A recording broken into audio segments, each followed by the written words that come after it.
It was a year ago this month that we began reporting on the uprising in eastern Ukraine. Pro-Russian rebels, with help from across the border, launched efforts to replace authorities loyal to Kiev.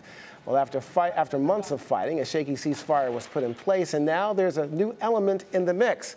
American military trainers arrived in Ukraine to help Kiev develop its armed forces. And there are just 300 of them, but Moscow calls the move destabilizing.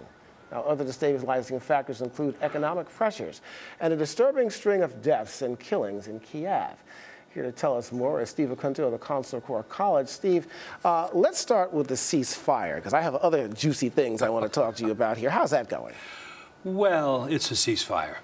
There are skirmishes. To go back, 6,000 people have died in this conflict thus far.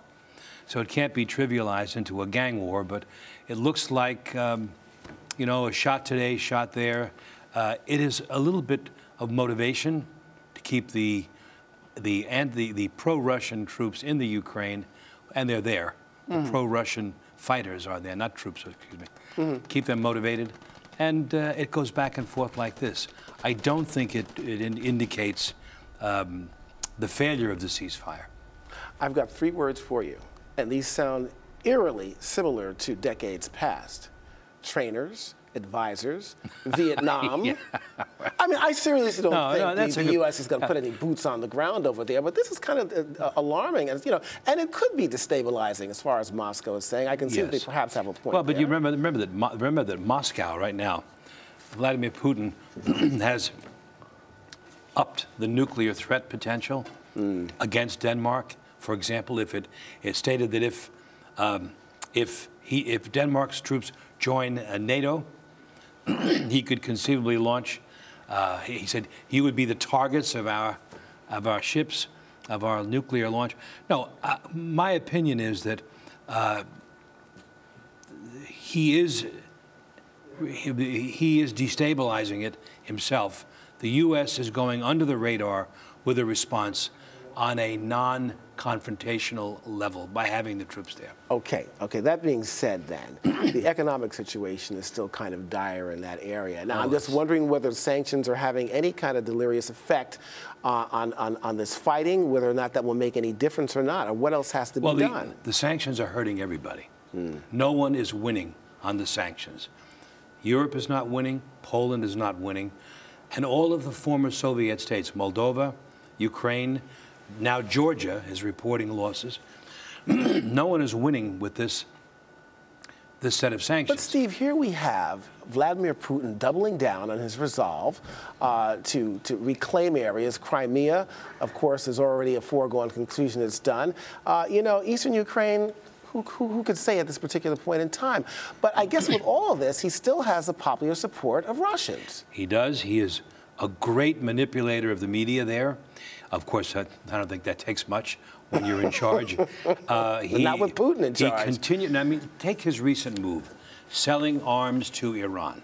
Now, what's the message that goes to the Russian people? It's a message of potency, despite the economic malaise. But that entire region is becoming what the Americans would call a kind of Appalachia. The entire region is in a depressed economic state. Putin can take certain actions and keep himself reasonably popular with his people. And of course, by making these statements and judgments about NATO and the U.S., he continues to rally his troops. Okay, well, look. Julian, they've got no place else to go right now. I understand that, Steve, but look, they've got history here. You've got a lot of people who are behind Putin because of the history of the former Soviet Union, all of those satellite states and countries that they feel really should be theirs. That being said, Steve, you also have the situation here where people are hungry. They've got to feed. They've got mouths to feed.